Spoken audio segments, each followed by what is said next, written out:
나는 한국인이다. 8월 31일 팀 스위니는 I am a Korean, 나는 한국인이다라는 트윗을 올렸다. 팀 스위니는 글로벌 게임사인 에픽게임즈의 CEO이다. 에픽게임즈는 포트나이트라는 게임으로 유명하다. 팀 스위니의 재산은 포브스 기준으로 74억 달러이다. 팀 스위니의 트윗은 이렇다. 케네디 대통령이 1963년 베를린 장벽에서 했던 연설처럼 오늘 세상의 모든 개발자들은 자랑스럽게 말할 수 있다. 나는 한국인이다. 팀 스위니의 트윗은 세계 언론의 주목을 받았다. 텔러 리포트는 글로벌 CEO가 I am Korean이라고 말했다는 기사를 올렸다. 사실 스위니는 I am a Korean이라고 표현한 것이다. 기사에는 세계 최초로 한국에서 구글 갑질 방지법이 통과되었다는 내용을 담고 있다. 갑질에 적합한 영어 단어가 없었는지 우리말 발음 그대로 갑질이라고 적고 있다. 우리말 갑질이 플랫폼 기업의 횡포를 뜻하는 글로벌 용어가 될지도 모르겠다.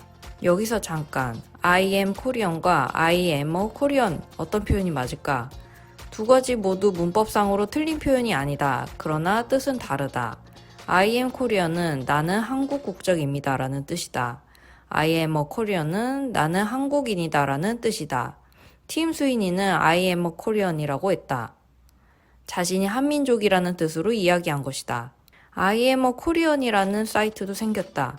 우측 상단에 Korea is first in open platforms라는 문구가 있다. 대한민국이 세계 최초로 오픈 플랫폼 시대를 열었다는 뜻일 것이다. 또한 오늘의 역사적인 행동과 한국 국회의원들의 과감한 리더십은 공정한 앱 생태계를 위한 투쟁에서 기념비적인 발걸음을 내디뎠다라는 표현도 있다.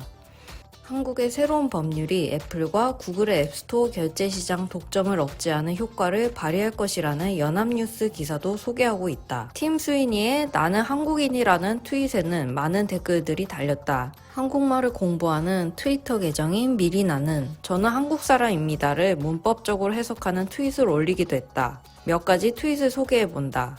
한국 사람들에게 특별 할인을 해주는 게 어때? 팀, 당신 미국인이었나? 애플의 제재를 피하기 위해서 한국에서 포트나인을 서비스하는 것이 기술적으로 가능할까? 진정으로 역사적인 날이다. 벽에 첫 번째 균열이 나타났다. 벽이 무너지는데 오래 걸리지 않을 거야. 이로 인해 세상은 더 좋아질 것이다. 에픽이 현재 애플과 진행하고 있는 소송에서 유리하게 되기를 바라는 것 아닌지. 한국 법률은 외국 기업은 제재하지만 자국 기업은 간섭하지 않아. 그것은 차별이야. 우리나라 미디어들도 관련 내용을 앞다투어 보도했다. 팀 스위니와 다른 전문가 및 언론들의 반응을 소개했다. 팀 스위니는 한국이 디지털 상거래 독점을 거부하고 오픈 플랫폼의 권리를 인정했다. 컴퓨팅의 역사는 쿠퍼티노에서 시작했지만 지금 최전선은 서울이다라고 했다. 소개팅 앱 틴더의 개발사 매치그룹은 한국 국회의원들의 공정한 앱 생태계를 위한 역사적 결정을 내렸다라고 했다. 월스트리트 저널은 구글 갑질 방지법은 콘텐츠 개발자들과 스타트업의 환영을 받고 있으며 구글과 애플의 수수료 수익을 줄일 것이다 라고 했다. CNN은 한국의 법 제정으로 다른 나라에서도 비슷한 법규가 만들어질 수 있을 것이라고 했다. 우리나라 국회는 왜 구글을 규제하는 법안을 만들게 되었을까? 많은 사람들은 착한 기업을 지향하던 구글이 수익을 추구하는 정책을 선택한 데서 원인을 찾는다. 2015년 10월 월스트리트 저널에는 구글의 모토가 변했다는 기사가 실렸다. 구글의 개발자들은 2000년 모임에서 Don't be evil, 악마가 되지 말자라는 모토를 만들었다. 그리고 이 모토는 많은 사람들이 공감했고 구글의 경영 의사결정에도 영향을 미쳐왔다. 2015년 8월 알파벳이 구글의 모회사로 출범했다. 그리고 새로 만들어진 알파벳의 윤리 강령에서 악마가 되지 말자는 사라졌다. 대신에 Do the right thing, 올바른 일을 하자라는 모토가 등장했다. 2018년 구글은 미국 국방부와 파트너가 되었다. 텐서플로우 AI 기술을 제공하여 드론으로 물체를 인지하는 알고리즘을 개발하기로 했다. 구글 직원들은 국방부의 AI 기술을 제공하는데 반대해 퇴사하는 경우도 발생했다. 2020년 8월 구글은 새로운 앱스토어 정책을 발표했다. 2021년 10월부터 구글을 통해 배포되는 앱에서 발생하는 모든 결제는 구글의 결제를 이용해야만 하고 수수료도 30%를 떼겠다고 했다. 애플은 이러한 정책을 이미 실시하고 있었고 구글은 게임 앱에만 적용하고 있었다. 구글의 바뀐 정책에 반대하는 움직임이 전 세계적으로 시작되었다. 우리나라 앱 마켓에서는 구글은 게임 앱에 대해서만 수수료 30%를 부과했고 외부 결제를 금지해왔다. 바뀐 정책이 적용되면 모든 앱에 대해서 수수료 30%가 적용된다. 그리고 구글이 아닌 다른 결제 수단은 사용할 수 없게 된다. 애플은 이미 적용하고 있는 정책이었다. 우리나라 앱마켓에서 구글의 시장 점유율은 압도적이다. 마켓 수수료로 벌어들이는 수익은 연간 5조 47억 원으로 전체 시장의 66.5%에 달한다. 구글의 새로운 정책이 적용되면 콘텐츠 개발자들을 비롯한 모바일 서비스 사업자들이 큰 타격을 받게 된다.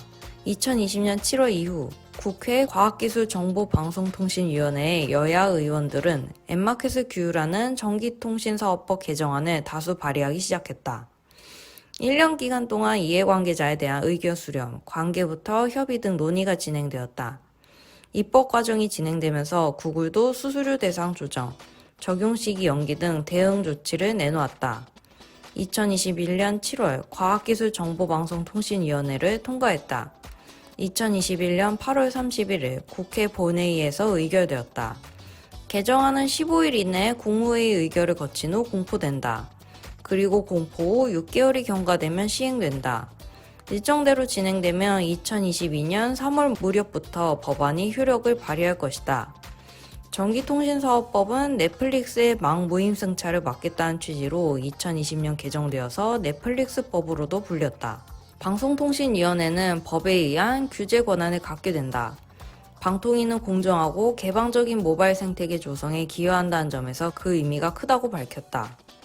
네이버, 카카오 등이 회원사로 있는 한국인터넷기업협회는 인앱 결제 강제를 금지하는 개정안의 통과를 진심으로 환영한다고 했다. 국내 최대 스타트업 커뮤니티인 코리아 스타트업 포럼은 앱 개발사, 스타트업과 창작자 모두가 공정한 앱마켓 시장을 통해 건강한 성장을 기대할 수 있게 되었다고 했다. 앱마켓의 독점 현상 규제는 미국과 EU에서도 시도되고 있다. 미국 의회 상원에서는 민주당과 공화당이 초당적 협력으로 디 오픈 앱 마켓 액트, 열린 앱 마켓 법안을 발의했다. 앱마켓 사업자가 이용자에게 인앱 결제를 강제할 수 없도록 하는 법안이다. 이후에 행정부인 집행위원회는 공정한 시장 경쟁을 방해한 혐의로 애플을 기소했다. 공정한 앱마켓을 위한 제도는 세계적으로 추진되고 있으며 우리나라가 최초로 법제화에 성공함으로써 세계의 주목을 받게 된 것이다. 이번 법안은 구글 갑질 방지법이라고 불리고 있지만 사실상 구글과 애플이 규제 대상이다. 애플은 연간 순매출이 100만 달러 미만인 소프트웨어 개발자에 대한 수수료는 30%에서 15%로 낮추겠다고 발표했다. 구글은 개발자가 최초 100만 달러 수익까지는 15%로 낮추겠다고 발표했다. 애플은 앱스토어의 개발자가 앱 사용자에게 앱이 아닌 다른 방법으로 직접 지불하도록 이메일을 사용자에게 보내는 것을 허용하겠다고 발표했다. 이는 이전에는 금지되었던 것이었다. 만약 사용자가 앱에서 지불하기를 원한다면 그때는 애플의 결제 시스템을 의무적으로 사용해야 한다. 구글은 기존 비즈니스 모델을 지키면서 법률을 준수하는 방안을 모색하겠다고 발표했다. 한편 언론과 인터뷰에서는 동 법안이 이용자 보호가 충분히 검토되지 않았다고 지적했다. 결제 시스템을 오픈하며 환불, 사기, 미승인 등의 문제를 해결하기 어려워질 것이라고 밝혔다. 애플은 사용자를 사기 위험에 노출시키고 개인정보 보호 기능도 약화될 것이라고 우려했다. 사기 구매, 유해 콘텐츠 차단 등 앱스토어 고객 보호 실효성이 떨어질 것이라고 밝혔다. 이번 법안 제정에 에픽게임즈 CEO인 팀 스위니가 환영의 트윗을 올린 것은 애플과 에픽이 소송을 하고 있기 때문이다. 넷플릭스는 이미 수수료 결제는 모바일 앱이 아니라 넷플릭스 웹에서 하도록 하고 있다. 넷플릭스는 회원제로 매번 결제하는 것이 아니라 한 번 등록하면 자동으로 결제되는 체계이기 때문에 가능한 방법이다. 또한 넷플릭스 스스로 강력한 고객 네트워크를 보유하고 있어서 협상력이 큰 점도 작용하고 있다. 하지만 스타트업은 물론 일반 기업도 구글이나 애플의 정책을 따를 수밖에 없는 것이 현실이다. 포트나잇 게임의 개발사인 에픽게임즈는 애플과 소송 중이다. 에픽게임즈는 30% 수수료에 부담을 느끼고 자체 결제 시스템을 적용했다. 애플은 포트나이트를 앱스토어에서 배제했다. 에픽게임즈는 독점 금지 소송을 제기했다. 디지털 경제는 앱 경제, 앱 이코노미라고도 한다. 거래를 비롯한 모든 일상생활은 앱을 통한다. 앱이 없으면 살아가는 것 자체가 어려울 정도이다. 앱마켓은 지금까지 애플과 구글이 독점해왔다. 독점 시장은 수요자와 공급자에게 가장 효율적인 시장이긴 하다. 빠르게 찾을 수 있고 쉽게 이용할 수 있다. 하지만 전제 조건은 마켓을 운영하는 주체가 자신의 이익을 추구하지 않아야 한다는 것이다. 개발자들이 소비자가 그리고 정책 당국이 등을 지면 앱마켓 생태계는 무너질 수밖에 없다. 세계 사람들이 자랑스럽게 나는 한국인이다라고 이야기하기 시작했다. 앱 생태계를 독점하고 있는 구글과 애플의 정책에 반기를 들기는 쉽지 않다. 우리나라에서도 법은 만들었지만 구글과 애플이 따르지 않으면 어떻게 할 것인가라는 우려도 있다. 하지만 대한민국이 세계 최초로 공정하고 열린 앱 생태계를 시작했다는 점은 분명하다. 대한민국 개발자들은 앱 이코노미를 리딩할 수 있는 기회를 선점하게 될 것이다.